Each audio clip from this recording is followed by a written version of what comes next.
Radio Forex Hispana presenta en vivo y en directo el punto de encuentro, el punto donde tú te sumas. Esto es Punto 9 con Sergio Rocha. Comenzamos. 9 de la mañana con 35 minutos. Gracias por estarnos acompañando en vivo y en directo aquí a través de Radio Forex Hispana en esta señal para Punto 9 el día de hoy, día martes ya 26 de enero. Y bueno, pues en esta jornada nuevamente China se lleva a los titulares. La renta variable se vuelve a desplomar este martes en China y retrocede también en otros países asiáticos ante el renovado descenso de los precios del crudo, y el índice Shanghai Composite cierra con una caída del 6.4%, termina en las 2.749 unidades, con lo que queda por debajo del nivel de las 2.800 por primera vez desde diciembre del 2014. Se trata así de la mayor pérdida porcentual diaria de este índice desde que el gobierno de China suspendió el pasado 8 de enero el mecanismo que limita las pérdidas en la bolsa. Los inversionistas pues se muestran preocupados por la fuga de capitales que hay allá en China, y el ánimo de los inversionistas ha sido pues malo en los días previos al año nuevo lunar, que yo creo que ese también influye un poco ahorita, ¿no? La gente debe estar pensando de que se me evapora el dinero en este mercado, sobre todo los chinos que están invertidos en este tipo de acciones, de que se me evapore en este mercado el dinero a que me lo gaste yo con mi familia. Pues mire, ahí se ven, ¿no? Y entonces pues toman utilidades o liquidan operaciones básicamente. Esto es lo que estamos observando precisamente en este tipo de jornadas. El índice Chi-Next también cerró con una caída del 7.6%.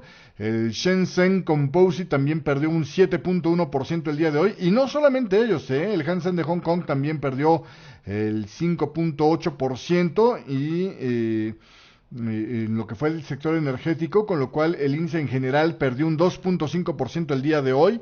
En Japón, el Nikkei 225 de Tokio terminó con una caída del 2.4%, tocando las 16.708 unidades.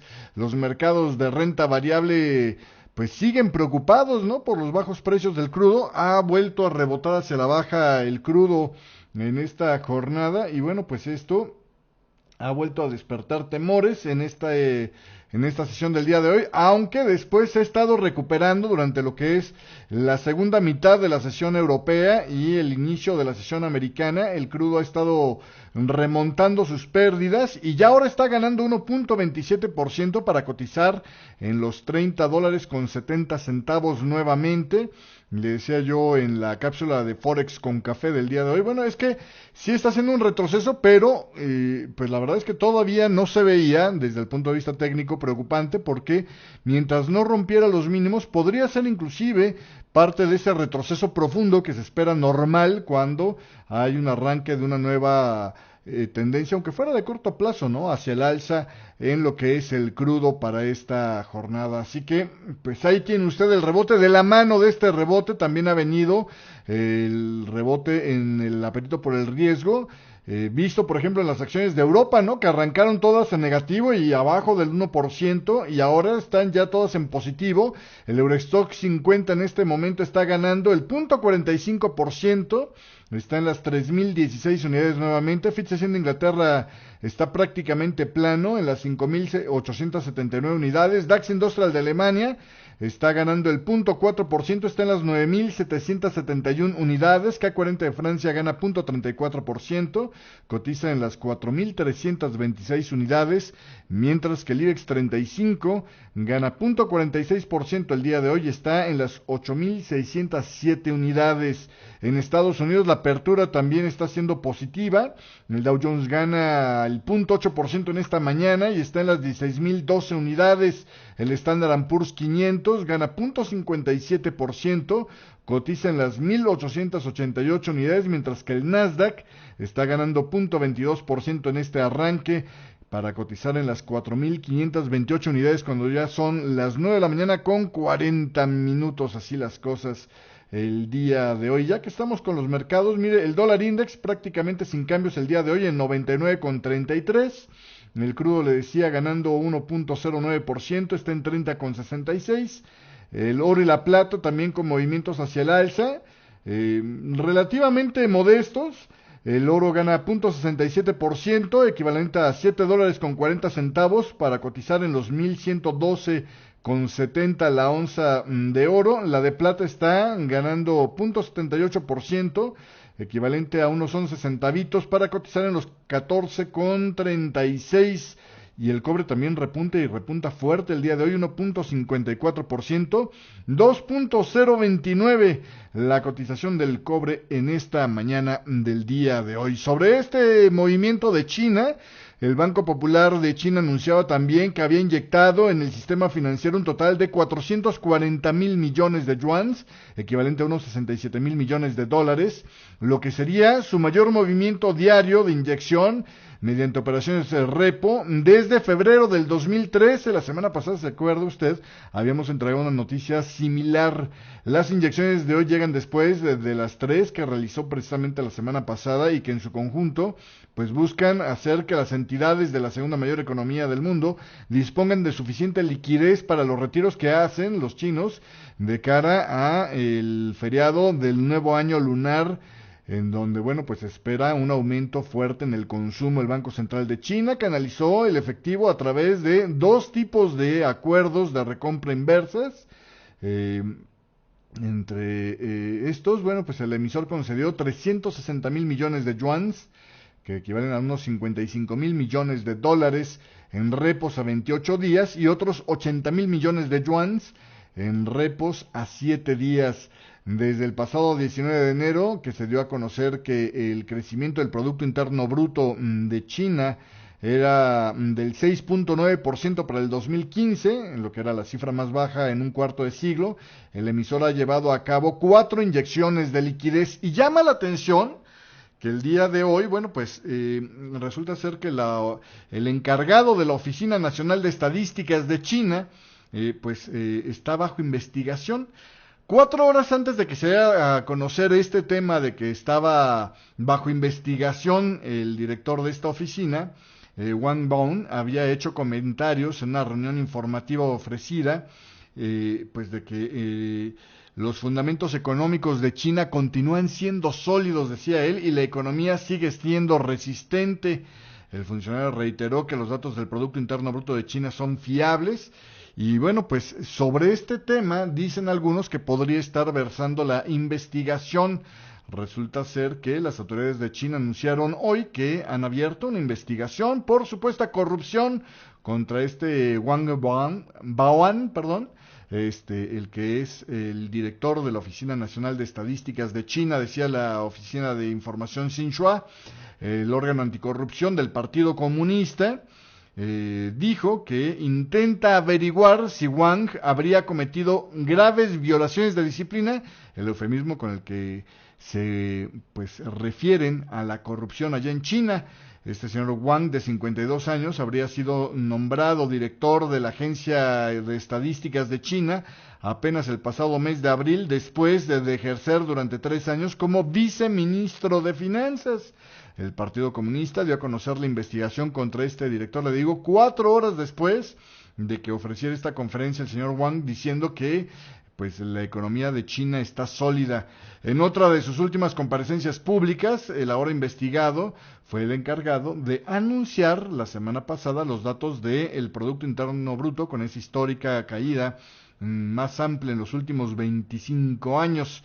El inicio de las pesquisas llegan en un entorno de mucha intranquilidad entre los analistas y empresarios que, entre otras cosas, ponen en duda la fiabilidad de las estadísticas que elabora esta oficina. El director de la Oficina Nacional de Estadísticas de China, sin embargo, ha reivindicado en la rueda de prensa que el trabajo de esta agencia era fiable, en esa que se dieron 4 horas antes de que se anunciara la investigación en su contra.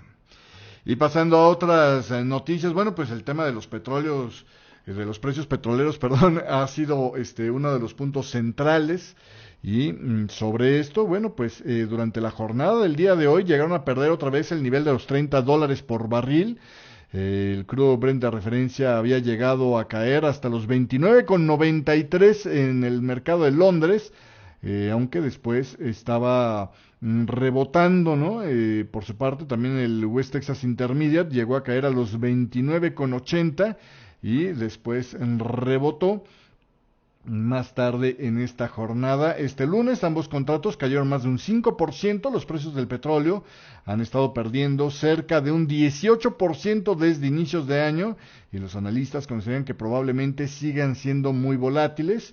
Y bueno, pues este lunes la máxima representante de Kuwait en la Organización de los Países Exportadores de Petróleo dijo que la primera mitad del año será muy difícil debido a que la demanda petrolera se ralentizará. La OPEP no puede estabilizar el mercado por sí sola y reducir la producción mientras que otros la aumentan y no se coordinan para estabilizar el mercado, pues es complicadísimo, decía esta señora que se llama Fusaya en una conferencia sobre la energía allá en Kuwait. El desequilibrio entre la oferta y la demanda lleva casi 2 años haciendo perder a los precios del petróleo y hay pocos indicios de que el mercado se vaya a equilibrar pronto. Las sólidas exportaciones de Irak también han estado empeorando el tono del mercado.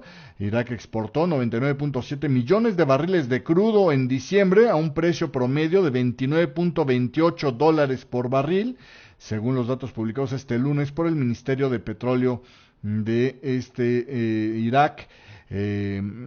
Así que bueno, pues ahí están otros de los detalles que han estado provocando descensos. Además de esto también está el tema del anuncio de Arabia Saudita, que dijo que no iba a reducir sus inversiones en materia petrolera a pesar de los bajos precios del crudo. Esto fue en parte lo que detonó las caídas del mercado del crudo el día de hoy. Le doy a conocer los datos del Standard & Poor's y Case-Shiller sobre el índice de vivienda, el índice de precios de viviendas allá en los Estados Unidos, en lo que es el mes de noviembre. Aumentaron un 5.35% por arriba del 5.17% de la previa.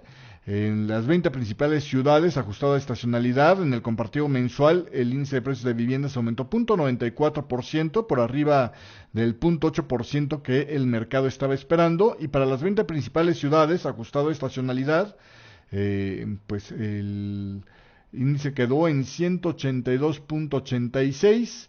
Por debajo, de todos modos, de los 183.09 que estaban esperando. Bueno, así las cosas el día de hoy.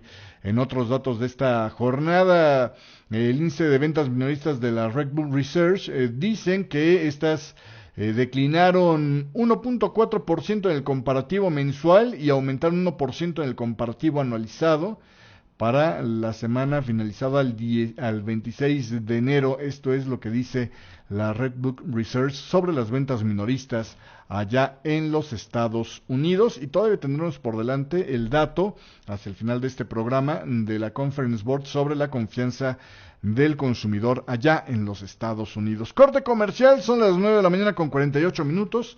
Yo regreso enseguida con más aquí en esto que es Punto 9. Punto 9. Lo hacemos juntos.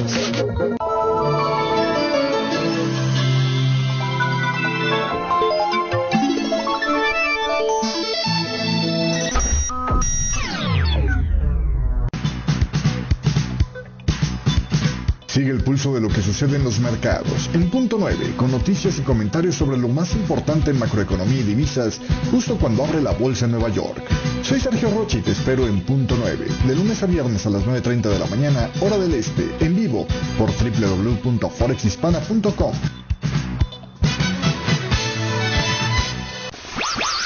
Punto 9. Conducido por Sergio Rocha. Seguimos con más en este día 26 de enero, martes 26 de enero, aquí a través de Punto 9 en Radio Forex Hispana. Y oiga, fíjese usted que hay un cambio, un bandazo, digamos, en las declaraciones del ministro de Finanzas de Japón, Taro Aso. Dijo este martes que daba su apoyo a la postura del Banco de Japón de actuar sin vacilaciones, lo cual, pues le digo, es un cambio de tono importante respecto a las declaraciones que había hecho en octubre, cuando dijo que, bueno, pues él dudaba mucho que un aumento en el estímulo monetario pudiera ayudar a la reactivación de la economía. Ahora dice, entendemos que mantengan la política de actuar sin vacilaciones para generar una inflación en torno al 2% en caso de ser necesario. Así lo declaraba Taro Aso en una conferencia. Esperamos que el Banco de Japón continúe con sus esfuerzos para lograr el objetivo de estabilidad de los precios, al tiempo que tiene en cuenta las condiciones económicas y los precios. Los comentarios de Aso suponen pues un cambio de actitud respecto a la más cautelosa que se había manifestado antes de la reunión de política monetaria del 30 de octubre del año pasado. En aquel momento se especulaba mucho con la posibilidad de que el Banco Central anunciara más estímulos por las señales de un desvío de las expectativas inflacionarias. Sin embargo, Taro Aso mostró entonces una oposición pues más clara a el dar más estímulo a la economía, diciendo que había un límite a lo que la política monetaria podía hacer para los precios. Ahora el Banco de Japón está de cara a una nueva reunión que se va a celebrar entre este jueves y viernes, y donde el viernes pues publicará los resultados de la misma, y se piensa que el Banco Central podría relajar su política monetaria en respuesta a la fortaleza del yen y la caída de la renta variable japonesa que se ha visto desde comienzos del año. El gobierno del primer ministro Shinzo Abe presta relativamente más atención al tipo de cambio del yen y a la renta variable que en gobiernos anteriores, y bueno, pues ahora entonces se espera que haya una reacción a los movimientos de inicio de este año. Y continuando con el tema de banqueros, bueno, pues fíjese usted, el presidente del Banco Central Europeo, Mario Draghi, dicen que realizó una encendida defensa de los estímulos del Banco Central en Alemania ante una audiencia de ejecutivos de finanzas. En una recepción ofrecida por el operador bursátil, el Deutsche Börse, Draghi respondió sin ninguna cortapisa a las críticas en Alemania y en otros países, por cierto, que han estado señalando que un largo periodo de tipos de interés ultrabajos podría generar riesgos para la economía. Una y otra vez, decía Draghi, las críticas de nuestras decisiones han demostrado estar equivocadas. Aunque los bajos tipos de interés pueden alentar la asunción de riesgos, no hay señales de una seria inestabilidad financiera, declaraba Mario Draghi. En su discurso cargado de referencias directas a Alemania, Draghi mencionó el estudio del Bundesbank en octubre que mostraba que las rentabilidades de las carteras de los hogares alemanes han sido el 1.5% desde 2008 después de contabilizar la inflación.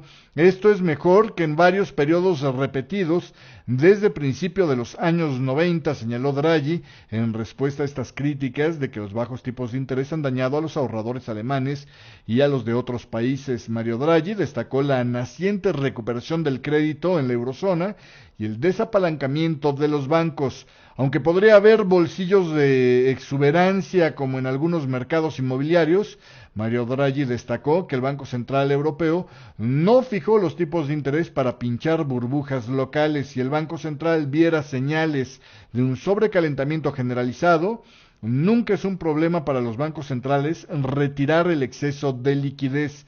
Asimismo, rechazó el papel de los bancos centrales para forzar a los gobiernos a reformas, en oposición a las críticas, particularmente las alemanas, de que la relajación de la política monetaria quita la presión sobre algunos gobiernos periféricos de la eurozona para llevar a cabo sus reformas estructurales.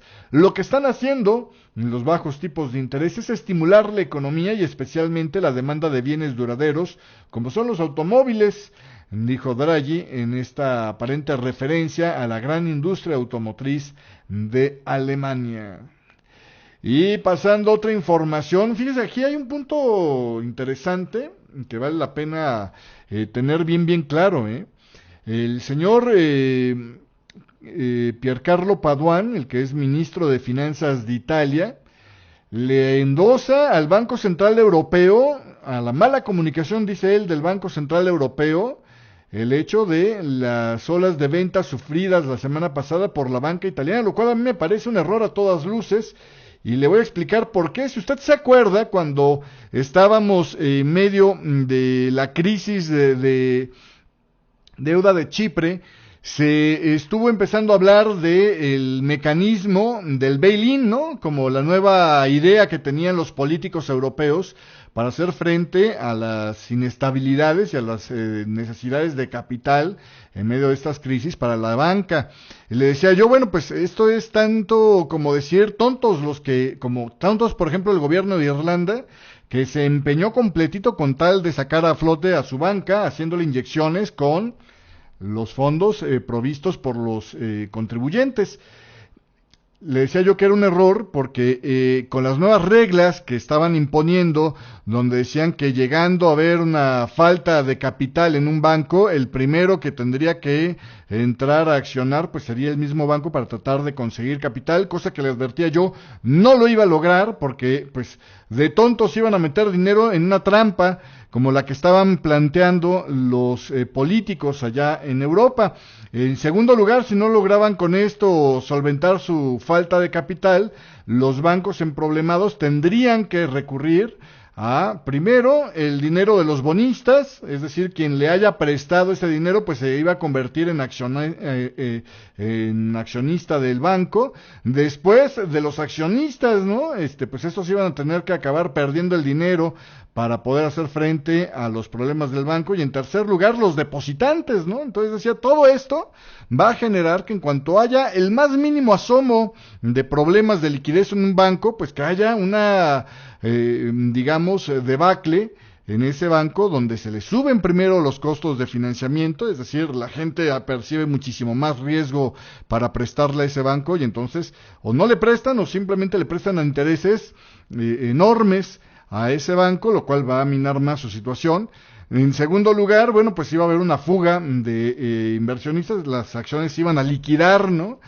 Porque pues de tonto te quedas en un banco donde sabes que te van a convertir se van a apañar a tu dinero y te van a convertir en el problema, ¿no? Y después, pues igual se estaría detonando una fuga de depósitos o de depositantes importantes en un banco, porque todos aquellos que estuvieran con depósitos más allá de lo que garantiza el organismo, pues iba a estar simplemente a disposición para cubrir los huecos de capital. Estas son las reglas del bail-in. Le decía, con estas reglas, pues están generando la potencialidad de desplomes en la banca cada vez que haya un problema. Y ahora lo estamos viendo en Italia, ¿no? ¿Qué fue lo que pasó en Italia? Pues simplemente les pidieron un cuestionario para ver cómo manejaban sus carteras de préstamos impagos, y con esto se generó un pánico que, bueno, ha estado tirando a las acciones allá en Italia.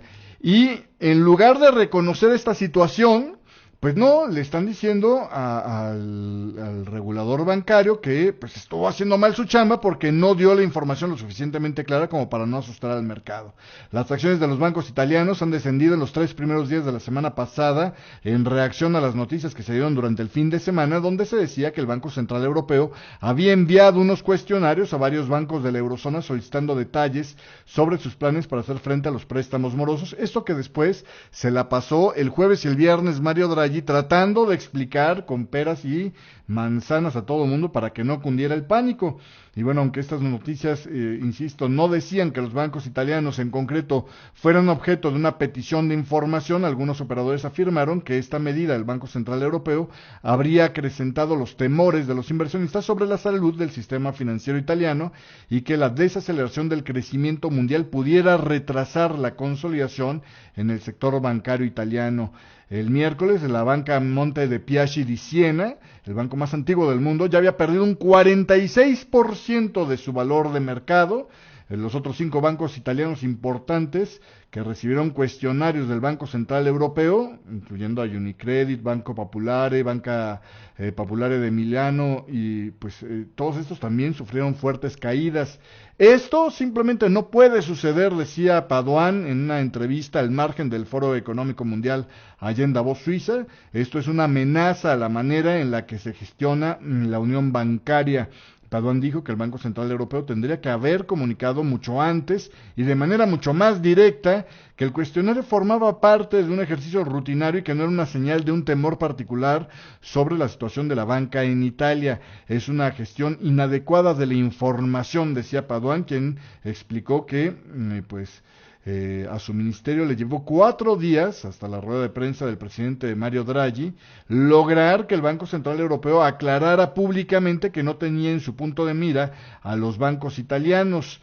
Y bueno, pues un portavoz del Banco Central Europeo no quiso hacer una réplica a los comentarios de crítica del señor Padoan. Sin embargo, se ha señalado que miembros del Banco Central Europeo pues sí han sido transparentes, o lo que el banco simplemente respondió es que los miembros del Banco Central Europeo han sido transparentes desde el principio respecto al propósito y contexto de los cuestionarios.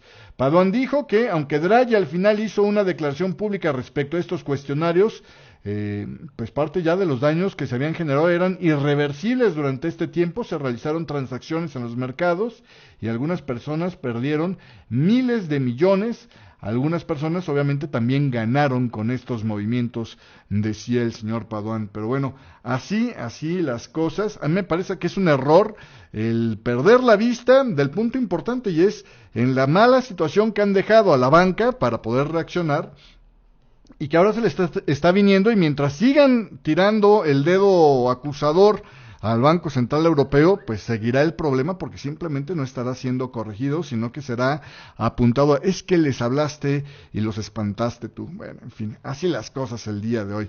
Vámonos a un corte comercial. Le cuento nada más que el Conference Board dice que la confianza del consumidor en Estados Unidos quedó en 98.1, subiendo...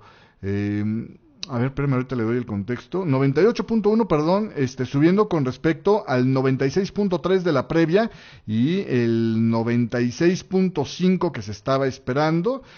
También el tema de las expectativas quedó en 85.9 para el mes de enero. Resulta ser que la Organización de los Países Exportadores de Petróleo quiere ayudar a la estabilidad de precios, pero decía...